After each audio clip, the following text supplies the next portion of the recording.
Hey everybody, I'm here today with Gillian Hernando, who is a community manager and social strategist for Assembly Media. How are you doing today, Gillian? I'm doing good. Super excited to be here. I've been a fan of your podcast for a while. I've watched a lot of the past episodes, so it's exciting to finally be a guest this time around. So thanks for inviting me. Yeah, no problem. I know that we've talked once or twice before, just not on the podcast. So I Hmm was excited to have you coming in because you seem fun. You seem like you'd be a fun guest. Thank you. But before we get into your first actual question, I'm gonna do a keeper cut with you. I don't know, I've changed it up a little bit from my past podcasts, but instead of a blind rank, I'm gonna do a keeper cut. So basically, I'm gonna give you two games, and you're gonna Mm. keep one and then cut one. So Mm. technically, it should be keep and cut, not keep or cut. But Uh-huh. you're gonna keep one and cut one, and then I'm gonna give you more. So. Um, you're gonna keep and cut games off of Game Pass. So, Mm. your first one is DayZ or State of Decay 2. Which one do you want to cut? Oh, I'm gonna cut Stave the K because I think DayZ is really cool. Okay. Then DayZ or Stardew Valley. Goodbye, Daisy. We gotta keep Stardew Valley on there. So easy. So easy. Okay. Stardew Valley or Minecraft. Oh, I think we're gonna have to cut Stardew Valley then. Really? Minecraft's too iconic, yeah.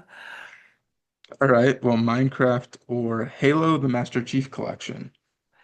I actually never had like a Halo phase, so I don't know Really? much about Halo. Yeah, I don't know much about Halo, so I'm gonna have to cut Halo. Sorry. Cut Halo. Sorry, Master Chief. All right. Then Minecraft or Hollow Knight. Ooh, goodbye, Minecraft. Hollow Goodbye, Knight, Minecraft. yeah, goodbye, Minecraft. Hollow Knight's just so much more fun. Yeah, awesome. Well, then the winner is Hollow Knight. Have you played the newest one, Silk Song? Yeah, I've started to dive into it. It's actually really, really good. I think it was Okay. worth the wait for sure. But honestly, Yeah, if you ask me like what my game of the year is for this year, it has to be Expedition 33. I've like been loving that one so much, and even though I already beat the game, I'm always still thinking about it and like really, hoping, yeah, it's like been living in my mind rent free. So I really hope that they like ride off the success and make like a sequel of some kind like in the near future. really. Yeah, I haven't beaten a single game that's come out this year. I've been so busy, but So busy. yeah, No, I I feel do want that. to I do want to play Expedition 33 though. It's like on my list. But Hmm I'm gonna jump right into your questions now. So you graduated from San Jose State in 2021 with a bachelor's in business administration, with a concentration in marketing. I guess, how did your education prepare you for your overall career? You've done like a lot of social media stuff, a lot of community management. So how did your education prepare you overall for all of that? Yeah, I think definitely the business school at SJSU is really well-rounded.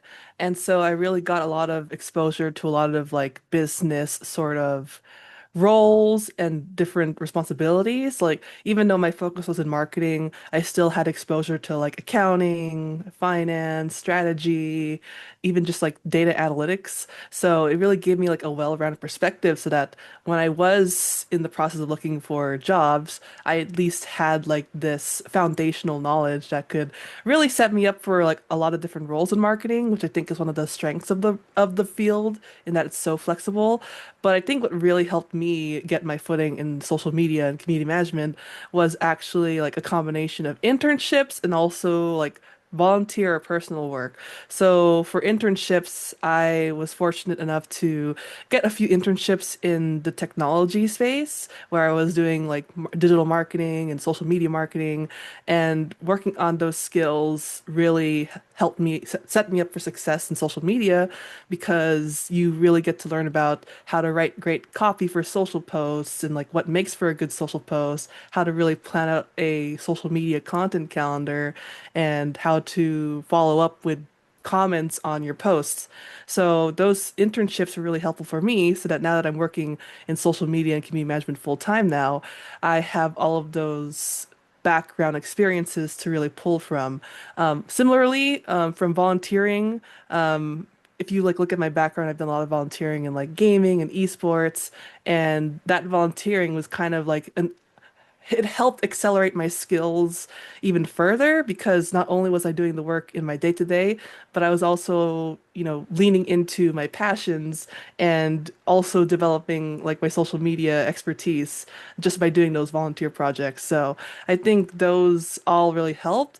And I would just say like I wouldn't have gotten to where I am now without really diving into my education first. So I think if you do want to do like social media and community management, I do think having like an actual business degree or like some sort of business, taking business courses can actually really be helpful for you. Okay, awesome. Yeah, and you talked a little bit about like volunteering and doing internships, and I've got quite a few questions about those internships and anything else that you've done. But um, during your time at is it SJSU, San Jose State University? Yes. That's SJSU. That's kind of a mouthful. You Yeah. participated in a few like extracurricular activities such as the Spartan Gaming Club, Spartan Esports Club, the Market Association, and a few more things.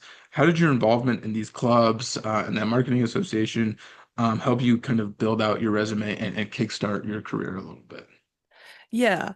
So one of the things that I think is really important in college is to really get involved and using that as a stepping stone into like career opportunities. Because when you're a college student, you're still in the middle of developing those skills and developing that foundational knowledge. And the only way that you can really solidify those is by putting them into practice. So internships is one way, but another way that I've done it and I found really great success in is actually being involved in campus clubs. And so for the club that you were mentioning, I was involved in them in some way or another as like a very active member. So for the gaming clubs like Spartan Gaming and SJSU Esports, I was actually a member of the staff where I was helping with event coordination, marketing, social media. And in doing that, it gave me the opportunity to work on my skills in a more tangible, hands-on way. And I think that just really helped me when I transitioned into internship hunting where I could show that experience on my resume. And it was actually really helpful because in the recruiter seeing that I had actual tangible experience in it and could speak to that experience in my interviews, it actually helped me get like a first few of my internships when I was graduating. Um, and I think too, like even if you're not like a part of the staff, just being in those environments, I think is super helpful because you also get to network with other people in the same field as you. And I even still keep in touch with some of the people that I've met in those clubs, and we sort of help each other and like give each other advice. And like I still talk to some people from those clubs where, if I have questions about like, oh, marketing and like careers, I can go to them for some specific advice that I wouldn't get anywhere else because they just understand from our similar backgrounds about what it's like to work in marketing. So I think the value of clubs is honestly like understated. Like you can get so much like benefits from the clubs, not just in terms of like finding a community, but also just to like, find peers and also have the opportunity to work on your skills in a very practical way. Okay, awesome. Yeah, I've been a part of a few clubs of tech, and you're right, like being able to interact with your peers and network that way, but then just socializing with those people and getting to know them and what they're about, I think can go a long way. So I've really enjoyed my clubs. But after graduating, you landed your first kind of like post-grad job as a marketing coordinator for, I hope I don't butcher this, John Joe Consulting. How Yeah. did this, yeah, okay. How did this role expand upon, I guess, the skills that you developed through your education and through the clubs and all your internships and stuff like that you had in school? Yeah, so working at Jonah Joe was my first formal role and also was my first time working in a startup. So it was a startup tech company and their focus was on developing various apps that they would post on, App Store and Android. And basically their whole thing was creating these apps that, had lots of different benefits. Like, for example, one of them was like looking up the best rent prices in the Bay Area, or like, something that was more like similar to Pokemon Go in a way, where it was encouraging people to like go outside and like collect acorns and stuff like that, and like just really be active and outgoing.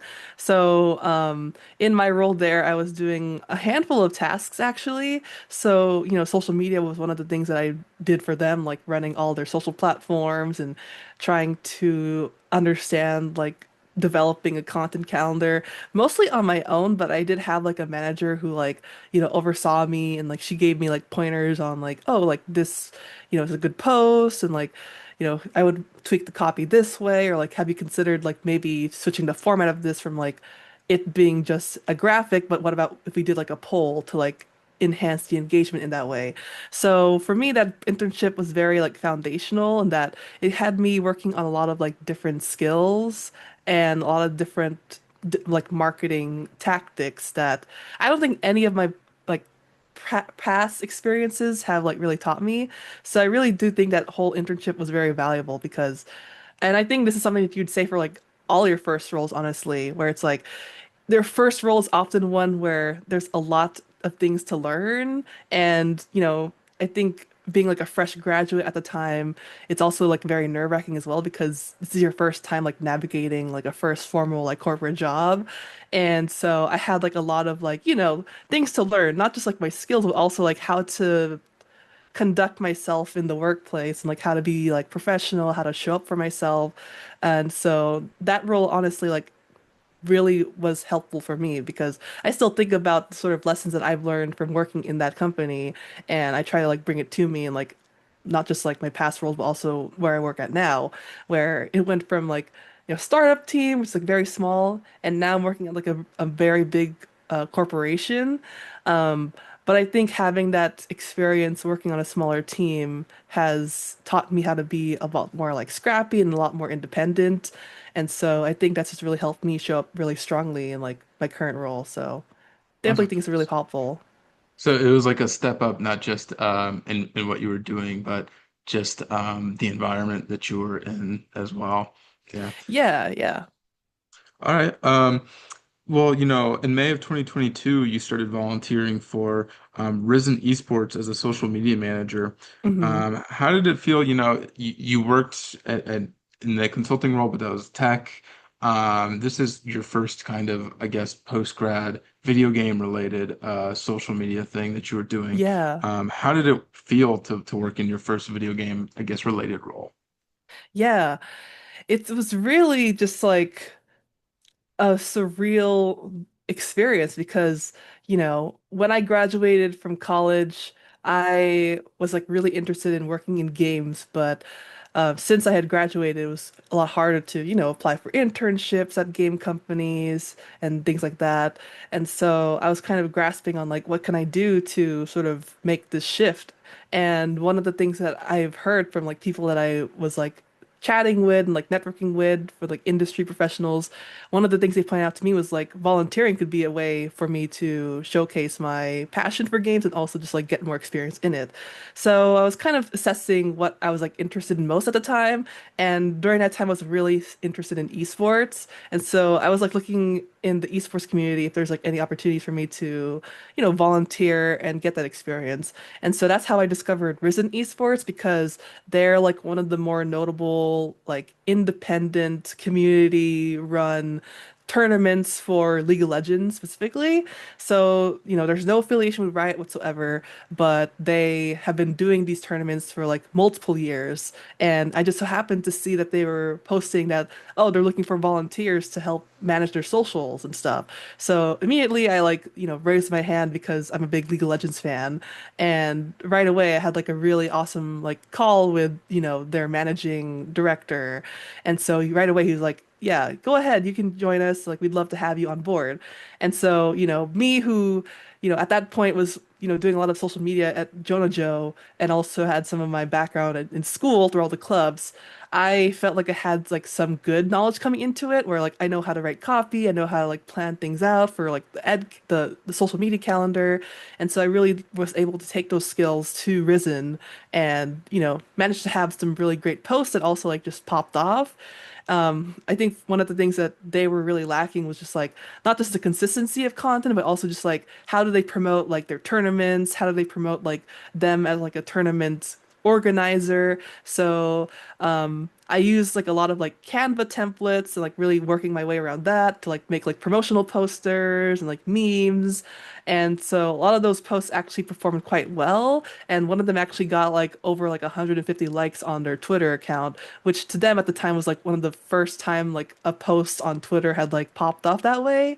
And so I got a lot of, positive compliments from the team at Risen, and that was really what made me fall in love with social media more and more because, getting to contribute to something so meaningful and leading to more connection from the community was something that really fueled my passions. And so, even though I don't work at Risen anymore, I think having that first role was so impactful for me because it really showed me how much I actually like the gaming industry and the esports industry and wanting to like really involve myself in there really further, which has really led me to a lot of other volunteer roles over the past couple of years too. Yeah, I mean, speaking of that, that's my next question. In fact, you haven't just volunteered for Risen, you've also volunteered for Serious Point Games, FlyQuest, Dames for Games, and SMCMG, which I believe stands for Social Media and Community Managers in Gaming. Yeah. Um, how important do you feel volunteer work is for building out a resume, such as for somebody yourself or for anybody in general? Would you say, volunteer work is something that somebody should steadily be doing, or, is it more important in the beginning of your career? How important is volunteer work, would you say?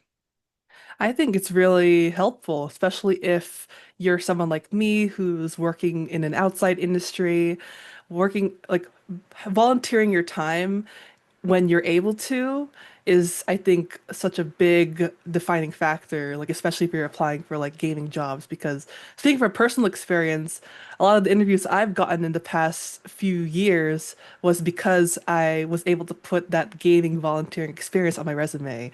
And so I think volunteering is like super important because it gives you an opportunity to one, see if you're actually really interested in the space.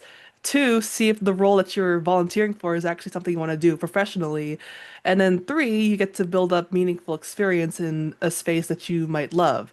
So I think with volunteering, it's like it's something that really is you need to make the most out of it and really go into it with like what are your goals and what are you hoping to get out of it. Like for me, when I got into Risen, my goal was like I want to learn how to make social media content specifically for the esports audience so that I can transition this into potentially an esports role.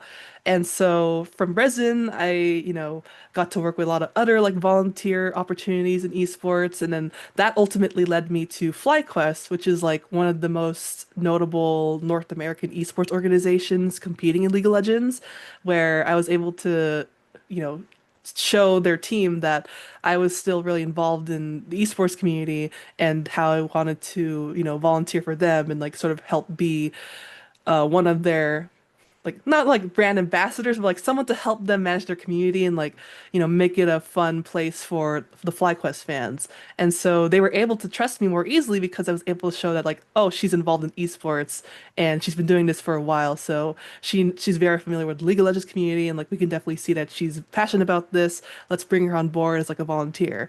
And since then I've been able to do stuff like game nights, or, like watch parties for their esports teams. And so I wouldn't have been able to do that if I didn't show that previous volunteering experience and interest. And same thing with like SMCMG.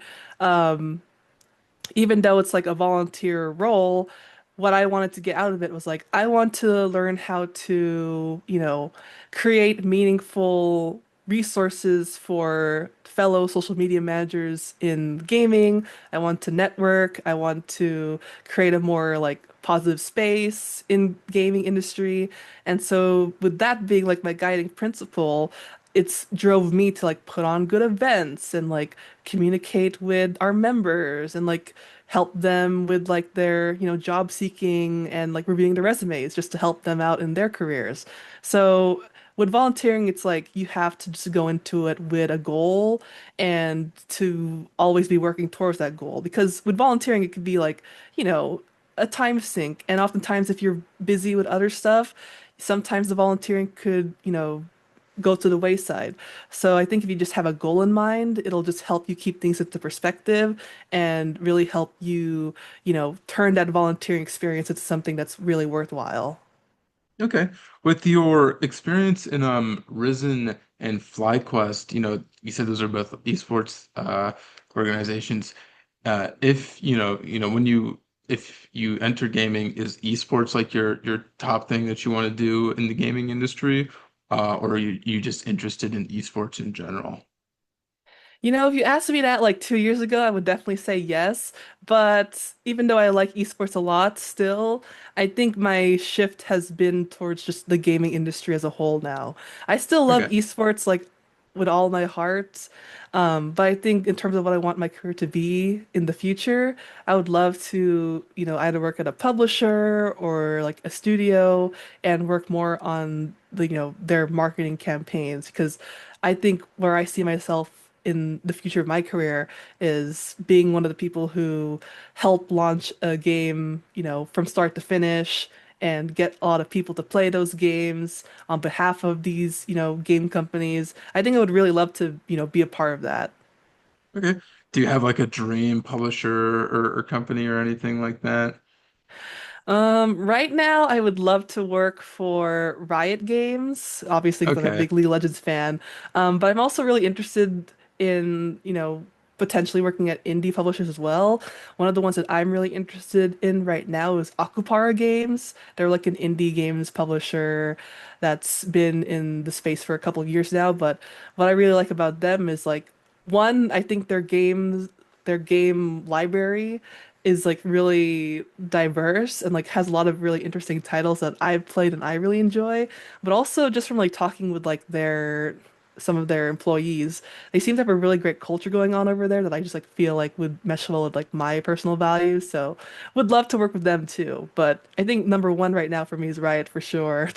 Okay. Yeah. Um, no, sounds awesome. Well, I'm doing another keep and cut.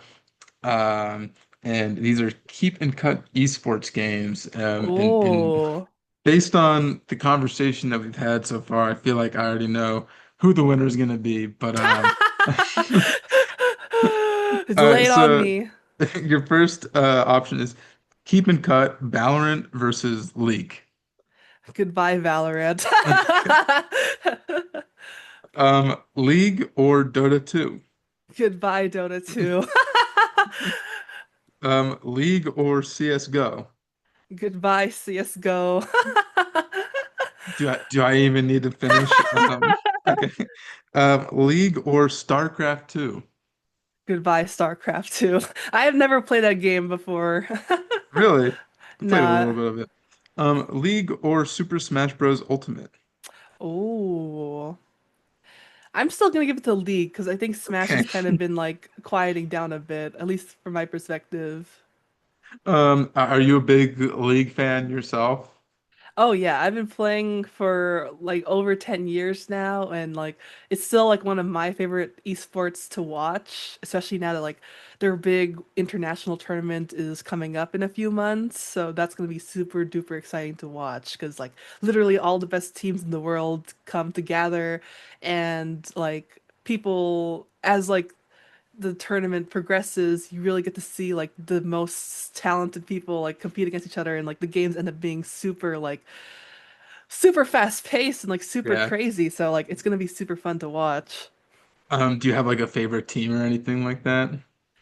Right now my favorite team is FlyQuest, which is why I'm volunteering because I Podcast. Oh know yeah. that I was just like I'm a fan of you guys. I would love to like volunteer for you, and they're like, okay, go on, go ahead.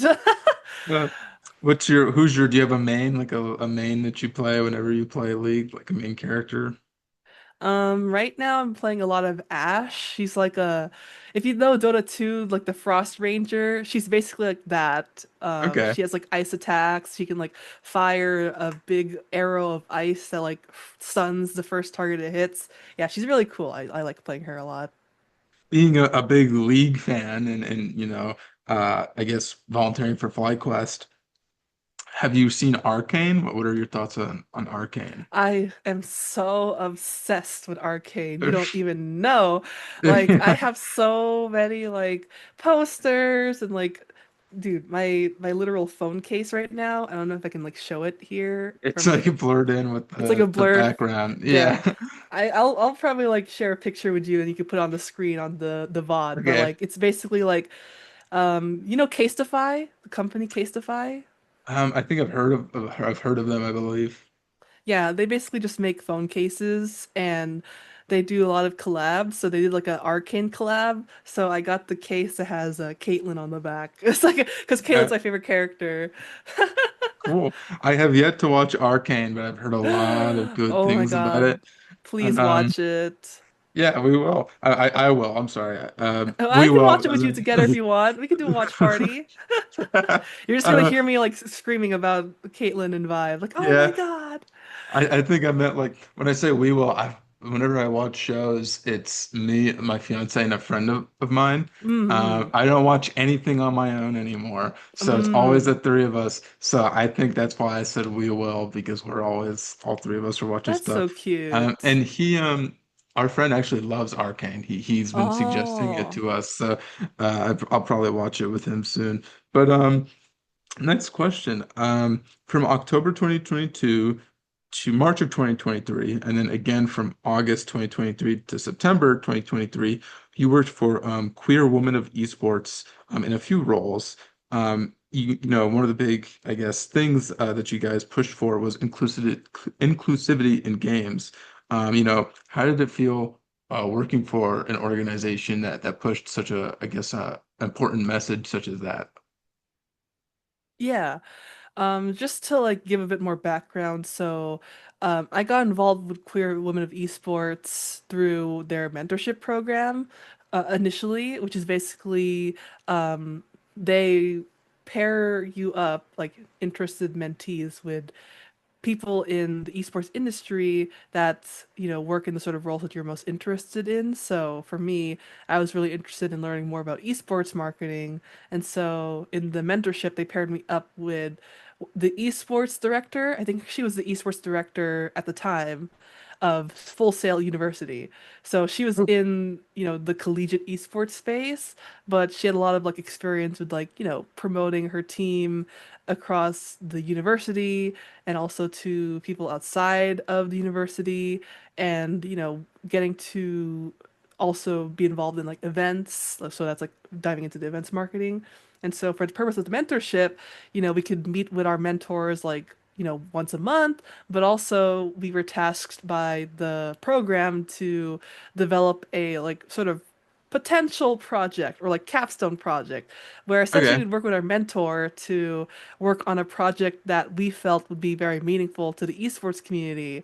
And so like and then at the end of the mentorship program, we would meet with people from the program, like the program directors, and as well as a few judges who are like esports industry professionals.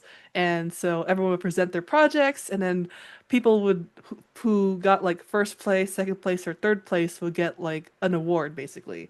And Okay. so for me, I worked with my mentor very closely on my project, which at the time was a like career expo, because one of the things that I thought was like lacking in the esports industry, especially for people from the queer community, was like actual like opportunities to meet with industry professionals, like get networking, mentorship, and like just having that opportunity to connect and, you know, learn more about these different careers in esports. So like I had suggested this whole like career expo which would like help solve that problem, and the intention of it would be like, oh, it'll be like online, so it gives people from across the world like opportunities to participate and attend, and then there'd be like multiple opportunities for like industry professionals to come in, like share their backgrounds and like these specific roles in esports, and then there'd be like opportunities for like networking and connections. And so I like developed a whole like plan of how the event was supposed to like, you know, come together and like what the whole marketing plan would be. And so when it came time to present it, I presented it to the panel, and then they ended up choosing mine as like the number one first place. So that was Awesome. pretty, yeah, it was pretty darn cool. Um, but yeah, I think working or not working, but like being part of the mentorship program, like really helped me in terms of setting me up for different esports opportunities because, I got to work with so many other organizations since then, like FlyQuest, Cloud9 being one of them. And so thanks to that mentorship, it really helped me be more connected to the esports community and also just you know, explore the potential career paths in esports as well. And then in terms of like when I actually worked for the Queer Women of Esports, this is like for PAX West 2023. And so the organization was going to be at PAX for a collaboration between them and PAX Arena, which is like the esports sort of side branch of PAX as a whole, where alongside the whole convention, they also have like a space dedicated to like esports events and like competition. So Queer Esports was there working with the PAX Arena crew, and we also had like a booth like right next to the PAX Arena too, where basically the program directors and us volunteers would be at the booth, talking more about the program and like getting people to, sign up for our emailing list and potential and like buying some of our merchandise that could help, fuel a lot of the program's initiatives. So I was doing half of my time at the PAX Arena and then half my time at that booth. And it was like my first time ever working at like a conference, or not a conference, but like an expo like that, and getting to work on behalf of an organization and basically being like a brand ambassador in that sense was a really meaningful experience to me. And it was just like so exciting because I was able to speak to people who may not have been familiar with esports and getting to tell them about what we do to help bridge that gap between like queer individuals and like esports as an industry. And I just think that like that experience was like super helpful, and something I wish I could do again sometime soon. Yeah. Did you like so to do that, like to be paired with a mentor, is that something that you'd go online and like apply for or put in an application for? Like how does it work volunteering for that? Yeah, so I first heard about the program because esports as an industry is kind of small, and it lives primarily on X/Twitter. And Yeah. so sometimes it can be really like happenstance that you even find out about these opportunities. So I just happened to like discover the Queer Women of Esports while I was like browsing through Twitter, and some of my mutuals had been following them, and they had like reshared their post that was promoting the mentorship program. And so from that, I like, applied, got to join their Discord server and just become really connected to the organization. And then when they were posting about the opportunities at PAX, they posted it in their Discord. And so right away I was able to like apply like through their Google form and then, get selected to join them to the, event. And they were really kind enough too to like reimburse us for our flight and our lodging as well. So like Wow. I had like a really, really great time. And it really is kudos to them for like giving us the opportunity to, work for them and like work for Pax Arena because yeah, it was like a great like, networking opportunity because I got to like chat with a lot of the folks who work there and, even had opportunities to go around the event and visit all these different like game studios and like chat with their people. So overall, like it was just like a meaningful experience, like from front to back. Awesome. That sounds like a lot of fun. But moving on here, in 2023, you began working at Highwire as a digital account associate, where you led social media and influencer campaigns, spearheaded social media content, analyzed social media performance, and more. Was this a step up from previous roles, and how did you successfully manage all of your responsibilities and kind of juggle all of those?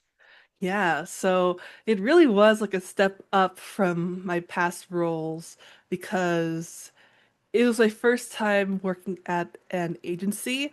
So for those of you who may not be familiar with agencies in marketing, it's essentially like An agency is a company that works on behalf of clients, aka other companies, for various services in marketing. So it could be like digital marketing services, influencer marketing services, social media, and like paid advertising, all this stuff. We basically provide these services to companies who are interested in having our expertise, and then we develop like a long-term like relationship with them where they hire us to develop marketing sort of content or like deliverables for their brands. And so for me, this is like my first time ever working at an agency like this, where like instead of working at like a company, I'm working on behalf of other companies and stuff.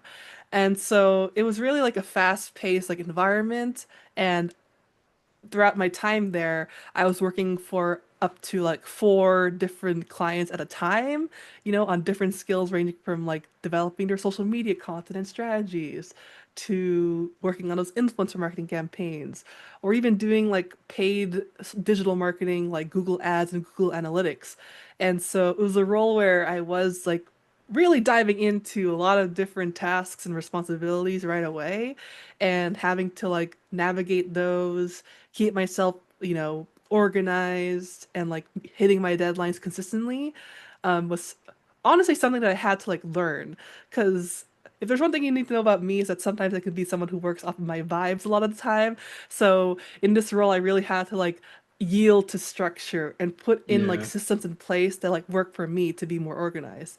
So what works for me is like one, using like tools like Trello or Asana to like write out like the tasks that I need to do and like, checking them off as I go. And then at the same time too, I like to do like time blocking now on my calendar where it's like, oh, I'll dedicate this amount of time to working on the social media campaign and then this specific time to this influencer like outreach and then like yeah, blocking out my days like that was all super helpful. But I think it was like a role that was like super beneficial for me long term because it really accelerated my professional aptitude in ways that I Okay. don't think any other like company could have because I got to really work on a lot of different skills really quickly and, also learn how to advocate for myself in ways that I wasn't really used to before. Because, for Jonah Joe, it was like, oh, like we're working with like, I could go to this person if I needed this, or like, oh, like it's so clear defined like what I need to do. Whereas for Highwire, it was like, oh, if you want to really take ownership of your career, you have to make sure you communicate that with your manager and like with your team and to really like look out for those opportunities and like find out how you can sort of pursue them and stuff.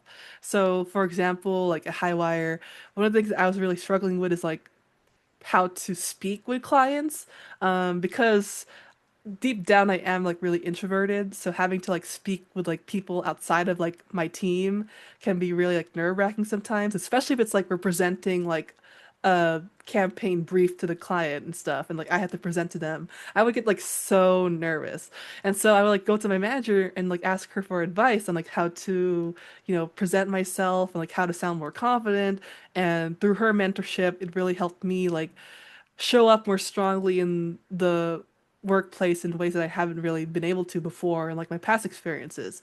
So I think working at Highwire was like super critical for me, especially now that I'm working at Assembly Media now, where it's similar. It's like also an agency, but it's like much bigger. Getting to like work with like so many other like people who are like super skilled at their jobs. Like I'm sort of learning how to, communicate with them and how to really advocate for myself with them in ways that, I don't think I would have learned if I didn't work at Highwire. So, Do you think that I guess learning um, that professional aptitude and how to kind of interact in those environments is very important for I guess finding those roles? hmm. Yeah, definitely. Because one of the things I've learned is like you can't necessarily assume that, your manager or your team is gonna look out for you in a sense of like, oh, they're gonna help you map out like your career and stuff, and you don't have to do like much to like impact that. Like you still need to be like, raising your hand, communicating what exactly you want to do, like what are the skills and like experiences that you're hoping to develop, and communicating that with your team. So in that way they can like look out for like those opportunities for you or help you like sort of work on those skills that you want to develop. So for example, at, Highwire, like, the presenting and work and talking with clients was one thing. But I also wanted to like, work on more like social media strategy and like help to sort of dictate like what a campaign will look like. And so right away, like I worked with my manager and she, pulled me in for, you know, tasks where, oh, I want you to sort of, you know, take a first pass on this campaign brief, come up with a few ideas for what we can do for this specific campaign, and then, run it by me and I'll like, provide my input and stuff. So, one of the ways that we did this was like, oh, if a client was trying to promote like a new product and stuff, how will we, roll out some like social media posts to promote that product launch and stuff. And so she would pull me in to, sort of outline like, oh, I want this kind of posts, we'll promote them on these days. Here's what it'll look like. Here's how we'll execute on it. And then I shared it with her and she, provided her input. And it was really a helpful, meaningful experience for me to do that because I got to, put those skills into practice and also get feedback to like, make it even better than was before. So, that just goes to show that communication and advocating for yourself for what exactly you want your career to look like is really important. Prior to the last question that I asked you, you mentioned that you worked for Assembly Media, and that was the next question I had. So in November of 2024, you started working for Assembly Media as a community and social media manager, where you help manage Microsoft social media platforms. That's one of the clients that you work with. How does it feel with working with somebody as big as Microsoft, or a client as big as Microsoft? Yeah, really great question. And I think what's been really eye-opening about Microsoft, I mean, working for Microsoft as a client is, they are so big and so global in scale. And so they have like a lot of stuff going on in the background that, requires a lot of like planning and like meetings and like approvals just to get, things out into the world and like especially on like their social media channels. There's like a lot of like systems in place to make sure that, you know, the sort of core messaging of these different campaigns are really, you know, represented in a way that key leadership at Microsoft really find as truthful, as impactful as they want it to be. And so I feel like working with Microsoft is like working with like a giant beast, honestly. They're really cool. They're working on a lot of cool stuff. But I think one of the challenges of working with a company as big as Microsoft is that there's like a lot of like bureaucracy, I think, where, they have a lot of people at the company who are invested in these different campaigns and these different projects and stuff. But in terms of like what's like working for Microsoft, obviously getting to work on content that I was not able to do in my previous roles has been a big plus for me because, with Microsoft, obviously they want to make posts that are like really impactful and out of the box. And so we have a lot more resources to develop that content, like video content or memes or content that involves like intricate animations or motion graphic design. Like we're able to, pitch those ideas and oftentimes make them a reality because Microsoft has more resources to, create that sort of content. Whereas in my previous roles, a lot of the stuff we did was in-house at the agency. And so it was our creative team who was like developing the graphics and like the motion design and like, being able to have ownership in that way was something that we're kind of balancing between us and Microsoft as a client now, where we're really working collaboratively with them to develop content. And so I think that's been like a nice touch to work with a company as big as them, but still having that's like really close, tight-knit collaboration to work with them on all these different projects. So overall, I think it's really cool to work with a company as big as them, and definitely excited to see more of their projects go out into the limelight for sure. Yeah. Would you say that working with a client such as Microsoft, which is so huge, opens doors or gives you more networking opportunities or anything like that? Hmm.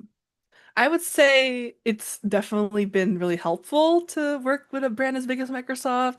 Obviously, because Microsoft's so notable, if you have, Microsoft on like your resume, it's definitely like something that people look as really cool and really like valuable experience. But honestly, I don't think like, the titles of your company that you work for or the companies that you like work with, as clients means much in the end. In my experience, it's always just about like, do you have the skills that this job is looking for? Can you communicate that on your resume and in your interviews and stuff? Because, you know, clients aside and like big names aside, what matters most that you have like the experience and the aptitude to work on these responsibilities that these jobs are asking you for. So for me, it's like, even though I work with Microsoft, it's like what matters is that like I have the core knowledge of like how to make social media content, how to do research, how to do, analyze content performance, how to spot trends and implement that into our content. All of those like foundational skills are like more important, I think, than any sort of like company you work for or like client that you work for. Like for example, like working with like companies like FlyQuest or like Cloud9 Esports, I'm here with like my tech background and stuff, and it's like not anything close to esports. But, when they look at like my resume, they're like, oh, she knows how to do, the standard like social media responsibilities. She knows how to plan out a social media content calendar. She knows how to manage a community. She knows how to do research and like implement social media trends. You know, even though I have that outside experience, it's still meaningful that I know what to do in this role.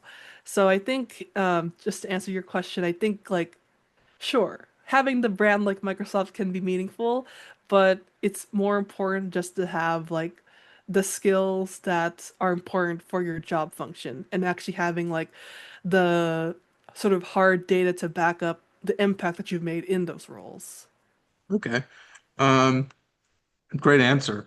But we've talked a lot about, social media and community management and where you've worked and where you've volunteered for. Um, what, in your opinion, are your favorite things about working in social media management? But then what are also your biggest challenges in working with social media? Mm. In terms of what I like the most, definitely like the creativity aspect of it is something that really fuels me and fills me with a lot of like energy. Like being able to sit down and think about, oh, what am I gonna post this week? What are like some like tentpole moments that are happening for our clients or like for the brand that we really want to, you know, accentuate on social media with some, upcoming content. I really like to sit down and like be like equally parts creative and strategic about social media. And it's really fulfilling when, after all that planning and content creation is complete and the post goes out on social, it's really awesome to see the post like, perform really well because, you're able to understand that through your efforts, something great has come out of it. So I really like that part about social media.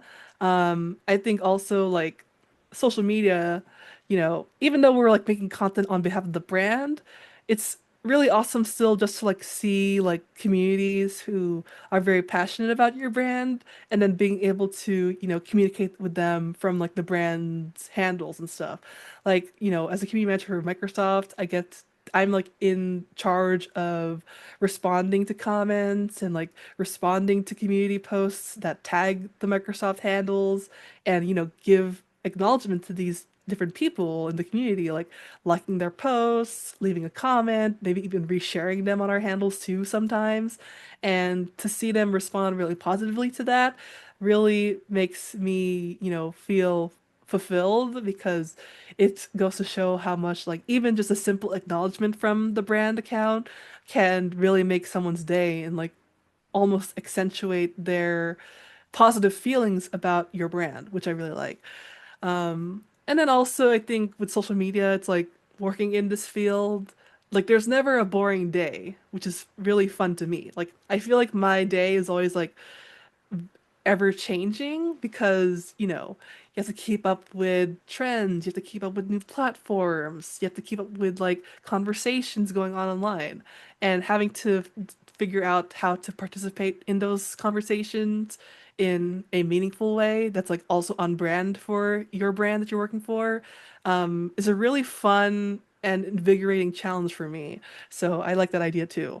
In terms of what I find really difficult, so this is like something that I've kind of experienced throughout my career, but working in tech, sometimes means not being able to jump on every social media trend or executing on, really out of the box ideas compared to like Mm. other industries. Because like with tech, it's like there's still like the level of understanding that like it's a much more formalized industry, and like the audience for tech is much more has different like values and different goals compared to other industries like fast food or like music that are more focused on like the entertainment and the fulfillment you get from using those products or attending like music festival and stuff. For tech, it's more like our audience is much more focused on the results, the tangible impact that they get from like using your products, and much more analytical in nature. So oftentimes, if say we suggested like a trend to like jump on like Love Island content, that Yeah. might not hit with people in, the tech community because maybe they don't even watch Love Island at all.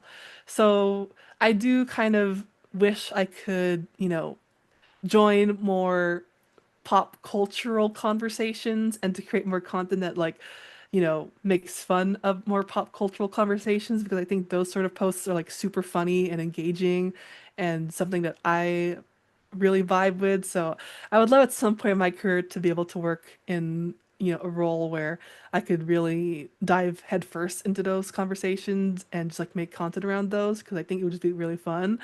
And in terms of like other challenges, I think it kind of goes to one of my previous points that I talked about earlier, where it's like approvals can really be a Debbie Downer on a social media manager. Like especially when like like the content is stuff that, you've researched and know that the community really enjoys, and having to deal with like really lengthy approval processes can really put a damper on so many things. It's one, it makes you move much slower. There ends up being a lot of back and forth, and like sometimes, people who are in charge of approving the idea, sometimes they don't see it as something that needs to be done like very fast. So sometimes we have to even follow up with them like in the days or 2 days, down the line to remind them that we need approval on like this content and to get it out the door. And so I really don't like it when like social media teams are encumbered by too many cooks in the kitchen who need to have their input on things, because it Mm. just ends up disrupting the flow and makes things much more harder to be agile and flexible because you have to wait for approval on things. Not to say that like having approval isn't good. Obviously, it's important to have like systems in place where like not all posts will get shipped out the door. But I'm more so talking about like instead of having like, 5 or 6 people who need to approve something, maybe it's a situation where like, okay, we'll have like two key decision makers who will sign off on this post so we can push it out the door. And like, it's important that those people are also involved in our actual like social media content machine. Like we don't want to have people who are like outside the social media team who aren't really as familiar with like our day-to-day work to be, involved in the decision-making process. I think it's important to be working with people who understand what the social media team is working on, what our upcoming campaigns, and like how these sorts of content are mapping up into our overall like strategy. So I think it's like a balancing act that, you know, can needs to be like adjusted depending on like the organizations you're working with. But I think honestly like the less of like approval needs to be. I think it just, sets up social media teams for much more success, in my opinion. Okay, so that was a pretty in-depth answer. Um, so thank you. But so it seems like I guess the more stakeholders that you have, or the more approval that you need, it makes it harder to stay on task, or just to get things done, typically. Yeah. And that's not Yeah. to say like, it's not important. It's more so like, we don't need to have like 10 people approving a meme Yeah. versus like 10 people. It's different if it's like, oh, it's a meme. And it's different if it's like, oh, it's like a social media contest. Like in that case, yes, you would need more like Yeah. approval from like legal team to make sure the contest like sweepstakes or whatever rules are in place for that sort of campaign are really set in stone. But if it's like more like simple day-to-day evergreen posts that are like, memes or educational in nature, I don't think you necessarily need to have like 10 people approving it. Like, No. this just needed like one person to sign off on it, Yeah, let's seriously. let's simplify this a little bit. Um, Yeah. But so my next thing for you here is this is kind of exciting to me, but you volunteered, you've worked professionally for a few years, but in June you started your own kind of journey as a content creator at Twitch. Mm. What do you stream? Like what do you stream on Twitch? What do you do on Twitch? So for background, I've always wanted to try streaming. I've been Okay. such a big fan of like live streaming and like content creation for a long time, and it's always been like a sort of personal goal to try it out myself and see where I can take it and stuff. So I actually like stream as a VTuber because Okay. VTubing has like come up really recently, and it just came at like a good time where it's like, oh, VTubing is so like commonplace in the streaming space now that there's so many VTubers, there's like so many ways you can get into it. And I just love the idea of not having to worry about what my face looks like every time I put on a stream. So I'm like, I'm just going the VTuber route and stuff. So Yeah. I created like a whole like VTuber persona for myself and have been streaming as a VTuber for 2 months and a half at this point. And so I stream a variety of games. I originally wanted to be like a League of Legends streamer by itself, but I've come to realize that like League of Legends is kind of very oversaturated, Yeah. and so getting viewers is a lot more challenging since a lot of people are streaming League at once. So I sort of pivoted and started doing more Overwatch streams. Okay. And honestly, I think streaming Overwatch has been much more impactful for me because it's still a really notable game, but also doesn't have as many viewers as League. So there's like, or not viewers, but like streamers as League. So there's like less competition. So I've seen a lot of like views come in from like my Overwatch streams compared to my League streams and stuff. So I'm kind of Okay. focusing on that a little bit more. But honestly, like I've just been doing a lot of like a variety streams, and they've been working out quite well for me as well. Like I stream League, Overwatch, Marvel Rivals, Dead by Daylight, and I tried to also like weave in some like single player games too, like Expedition 33 and like Lost Soul Aside when that came out like a few weeks ago. But it's been awesome. I actually have like regular viewers now, which is kind of crazy to me, in just a few months of streaming. So I'm just like really excited to like keep doing it on the side and like to see how far it grows. I guess I was so intrigued with that just because what I'm doing here is content creation, and it's always fun to me to listen to people talk about what they do, whether that's on YouTube or Twitch or anything. Have you found that your streaming is a nice change of pace from your actual day-to-day work? Oh yeah, 100%. Um, Another thing that like really inspired me to start streaming is that like, you know, over the past few years, I've been really focused on like my career and like being in the gaming space. And so, you know, that's led to me feeling like I've been devoting too much of myself to, the professional aspect of my life versus stuff that, I just enjoy for the sake of doing it for fun. And so for the streaming stuff, it's one of the few things that I've been doing recently where it's just like just for myself and just to like do it for the sake of doing it for fun. And honestly, it's been such a breath of fresh air for me and it feels like something that I can like really dedicate some of my creative passions that I'm not able to do in like my professional work or my volunteer work and stuff. Like it's something that I can dictate the schedule for, and I can decide like what I'm going to be streaming, like how I'm going to like make social content because I do that now. I also like make like Yeah. TikToks here and there too. Um, so it's honestly been like super, super fun.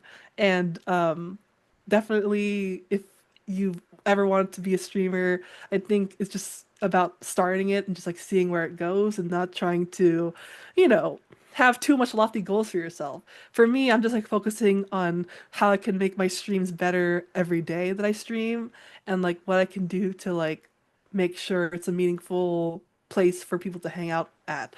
So, my challenge for myself was just to, have fun with it and make it a fun place for people. Okay. Yeah, send me your channel and maybe I'll stop by for a stream one day.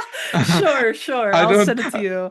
I don't typically watch Twitch a lot, but Uh, I want to support. So, oh, thank um, you. but that's I mean that's it for the most part for my professional questions. If you've seen my videos and you know I've got a few more, but starting off here, what is your favorite game of all time? Mm, my favorite game of all time is Fire Emblem Three Houses. Yeah. If you're not familiar, Fire Emblem is like a really fun strategy game. Um, primarily like with an anime sort of art style, but what I find really fun about it is like the strategic gameplay aspect of it, where it's like you're basically, commandeering a army, and each person in the army has like their own strengths, and your whole purpose is to, like every battlefield you have to meet a certain condition to win the battle and stuff. It could be like defeating all the enemies, it could be like defending a building or like certain like valuables or like helping people escape and stuff like that. So I find it really fun because one, it's like really strategic and there's like a lot of like joy of like getting to defeat battles without losing too much of my own army. And two, like I think the story for Fire Emblem is like really fun. So like Fire Emblem Three Houses is like my brain rot like throughout the Your entirety of brain like rot? of like 2019, like when the game came out, I was like obsessed with the game. Yeah. It's a good I've played a little bit of it. It's a pretty good game. But now we're gonna do a blind rank. Um, Oh, Given our Twitch questions and your Twitch channel, we're gonna be blind ranking popular Twitch games oh, from 1 through 5. Uh, your first game is Marvel Rivals. oh. So can all the games be like the same rank, or have to like put them all in separate ranks? You have to all put them in separate ranks. So you got 1 through 5. So one is the Mm. best and 5 is the worst. Okay. Um, you don't know what the next game is gonna be. Damn, okay.